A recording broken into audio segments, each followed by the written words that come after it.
जब परमात्मा आते कलयुग में आए, कहीं भी खड़े होकर के तंबूरा लेकर के चौराहे पर अपनी प्यारी भाषा बोलने लगे। वहाँ पर 100, 50, 200 व्यक्ति इकट्ठे हो जाते, 10-20 घंटा, आध घंटा अपना विचार करते। वहाँ ये वाणी बोलिया करते भगवान जो सुख संवेद की है। मानुष जन्म पाया कर नहीं रट हरि नाम, जैसे कुआ जल बिना भाई बनवाया क्या काम। सर्व सोने की लंका थी वो रावण से रणधीरम, एक पलक में राज विराजी जम के पड़े जंजीरम। मन तू सुख के सागर बसरे भाई और न ऐसा यसरे। अब ये बाणी रात्मा के सीधी जाकर लगे तो वहाँ बैठे भगत उनमें से 20, 30, 50 आकर चरणों में बैठ जाते। हे भगवान हमें को दीक्षा दो, को रास्ता बताओ। तो इस प्रकार परमात्मा के 64 लाख शिष्य हो गए थे। 64 लाख उस समय, आज से 600 वर्ष पहले, और उनको सुख दिए। फिर उनको ये प्रथम मंत्र के 5 नाम दिया करते थे दाता। इन 5 नामों का गाटा जोड़ दिया इन दूसरे पंथ नकलिया ने। इनके ये 5 नाम भी ना समझ में आए। रंकार ओंकार ज्योत स्वरूपी निरंजन सतनाम और फलाना नाम वट देने लगे। तो भाई पूरे ग्रुप ने बात बने नहीं। तो कहने का भाव दास का ये है कि मैं रोवत हूँ सृष्टि को, ये सृष्टि रोवे मोहे। गरीबदास इस योग को समझ न सकता कोई। अब जैसे परमात्मा 600 वर्ष पहले आए थे तब हम अशिक्षित थे। 64 लाख से सोना कोई बालकों का खेल नहीं है। ना कोई मीडिया था, ना कोई प्रचार साधन था।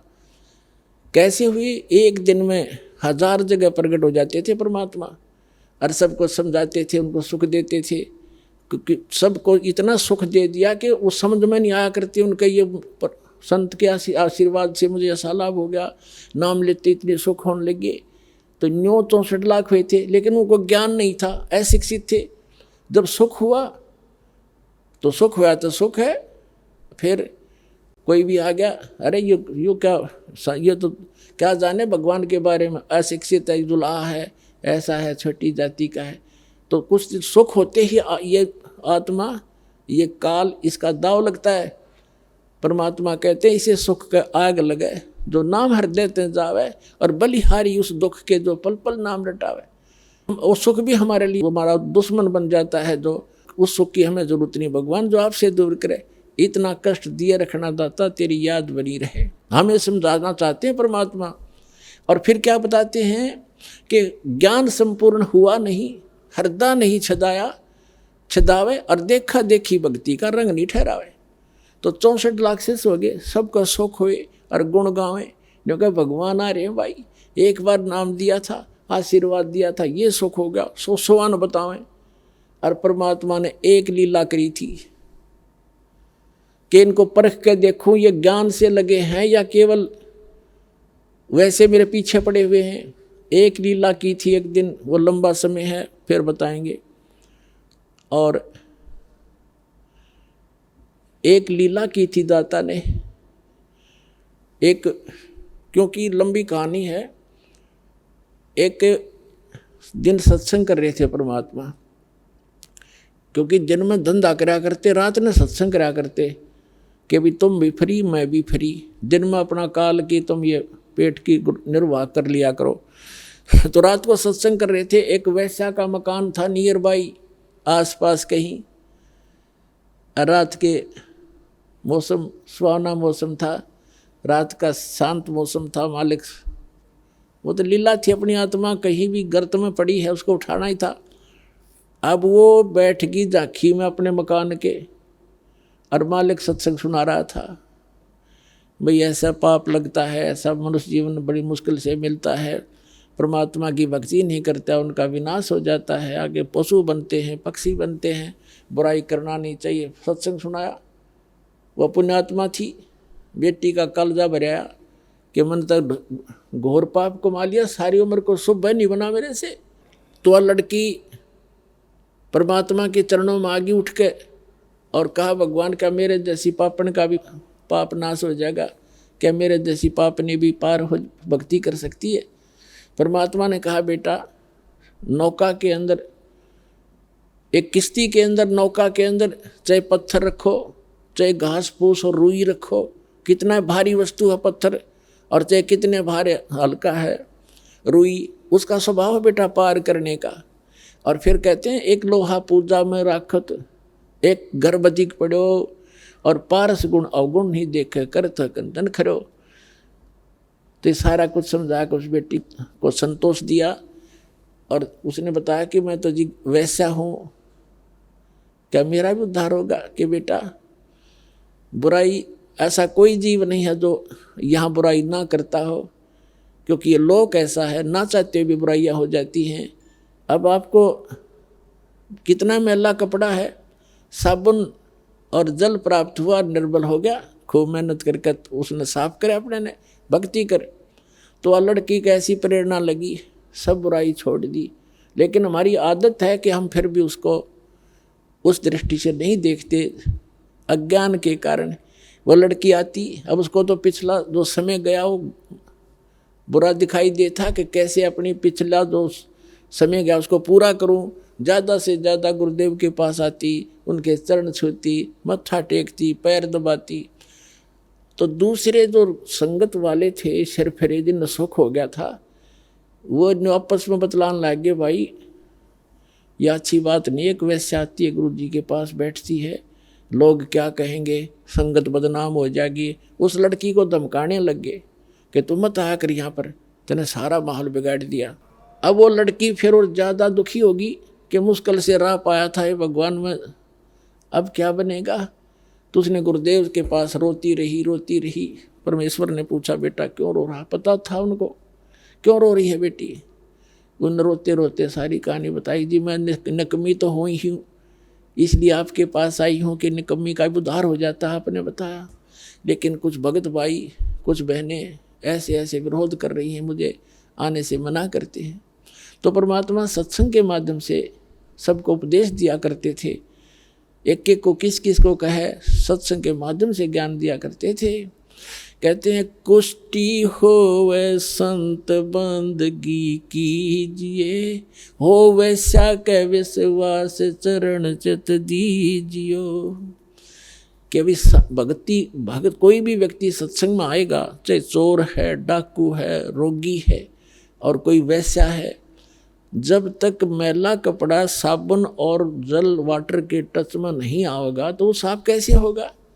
और भाई भक्तों के लक्षण ये नहीं होते। चाहे वैसा का भी विश्वास हो, उसको अपनी बहन समझना, पाप से नफरत करो, पापी से नहीं, ये तो आम आदमी भी कहता है। और सभी, जैसे एक उदाहरण दिया जाता है कि एक संत था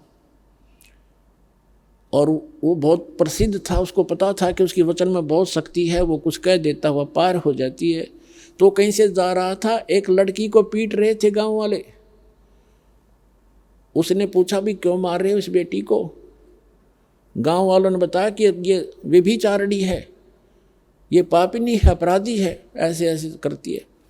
वो संत बोले भी रुक जाओ, सजा मैं बताऊंगा, ऐसे देंगे कि पत्थर उठाओ सभी और सब मारेंगे इसको। पर वो पत्थर मारना जिसने ये पाप ना कराया हो ऐसा, नहीं तो यहीं खत्म हो जाओगे। पत्थर डाल डाल के सारे खिसके। तो हम अपने दोषों को पीछे रखते हैं, दूसरों को उछालते रहते हैं। तो हम भक्त बनना चाहिए। अब कुछ दिन तो शांत हुए, फिर धीरे धीरे बकवाद करने लगे कि भी अच्छा नहीं लगता। तो परमात्मा ने देखना था कि ये भक्त नहीं है जब गुरु की आज्ञा पालन नहीं कर रहे। जब तक मैं भगवान था, जब इनका सौ सुख हुआ करते थे, अब देखते हैं इनको क्या होगा। तो एक दिन परमात्मा ने कहा कि ला इसका पक्का काम कर दूं, इनको देख लेता हूँ कितने भक्त हैं कितने अभक्त हैं। उस लड़की से कहा वैसा से कि बेटा कल तू पूरा हार श्रृंगार करके सब आभूषण जो भी तेरे पास है पहन के आ जा। अच्छा पिताजी।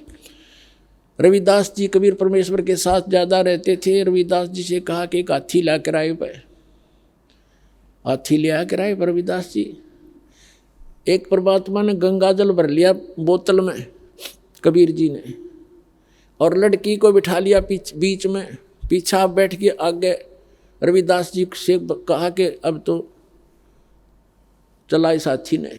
अब उस लड़की के हाथ धर लिया कंधे पे और बोतल गंगाजल भर के तेरी नो पीवे और ऐसे मस्ती होकर बीच बाजार से निकाल दिया, काशी के बाजार में से निकाल दी वो सारा जाखी। और जो भी देखे जो करे वो धानक वो दुल्हा ऐसे यू कबीर दारू पी और वैश्या ने साथ ले रहा। वो प्रसिद्ध थी ये कबीर साहब के काशी के अंदर लाख की संख्या में भगत थे आसपास के क्षेत्र के। सबको बुलावें, अका जो तुम्हारे गुरु जी के लक्षण दिखाओ, देख हम पहले नाट्या करते वहाँ ऐसी गंदी औरतें जाती हैं, देख क्या हालात। ये इतना गंदा आदमी था, देखो दारू पी और वैश्या को साथ लिए सरेआम घूम रहा है, इसको ये भी नहीं मालूम इतना मदहोश हो गया। तो जितने चेले थे परमात्मा के, पहले तो भगवान कहा करते परमात्मा आ रहे हैं, हमें ये सुख दे दिया वो सुख दे दिया। अब वो सारे खिसक गए वहाँ से। कोई न्यू कहे मैं तो एक दिन गया था, कोई न्यू कहना मैं तो उसके साथ जा करता हूँ, वैसे में कोई खास इंटरेस्ट नहीं था मेरा। यानी 64 के 64 लाख अपना सर्वनाश कर गए और सब भाग्य भगवान को छोड़कर। तो परमात्मा कहते हैं कि अब वो तो 2 प्रकार से गुरु विमुख होते हैं। एक तो गुरुद्रोही हो जाता है, गुरु जी के बारे में गालियां देता है, बुराइयां करता है, दुश्मनों को प्रेरित करता है। तो वो तो कभी फिर आगे भविष्य में मनुष्य जीवन करोड़ों जन्मों युगों तक नहीं प्राप्त कर सकता। उसका तो भक्ति नाश कैंसिल, भक्ति जो धन है कैंसिल हो जाता है। और जो वैसे गुरु जी की बुराई नहीं करते, नफरत नहीं करते, लोक लाज में आकर छोड़ जाते हैं, वो काम तो उन्होंने बढ़ा लिया, पार हुए नहीं, लेकिन उनको इतना फायदा हो गया कि उनको मनुष्य जन्म मिलता हुआ आ रहा है। इतना चार्ज करके दयालु आपको। अब वही आत्मा हो आप 64 लाख में से जो सबसे पहले ही आएंगे और उसके बाद पूरे विश्व में परमात्मा का ये ज्ञान फैलेगा। तो पुण्यात्माओं, तो ये फावल पॉइंट जो पहले हम गलती करके आज याद दिलाई जाती है आपको। जैसे माता गर्भ को रखे यत्न बनाए, ठेस लगे ते क्षण होवे तेरी ऐसे भक्ति जावे। जैसे माता बहन किसी को गर्भ रहा हो, उसको पता उस लाल को कैसे प्रफुल्लित करना है, बड़ी सावधानी बरतती है। तो ऐसे इस भक्ति रूपी लाल को संभाल के रखना चाहिए आपने। और जो सुख 600 वर्ष पहले भगवान दिया कर दे कबीर साहब, आज वही सुख अपनी प्यारी आत्माओं को इस दास के माध्यम से, शक्ति उस कबीर भगवान की। दास तो एक नियमत है। जैसे एक सिरिंज होती है ना, डॉक्टर दवाई इंजेक्शन लगाता, दास तो इंजेक्शन है और उसमें दवाई व मालिक कबीर साहब है जो आपने सुख दे रही है।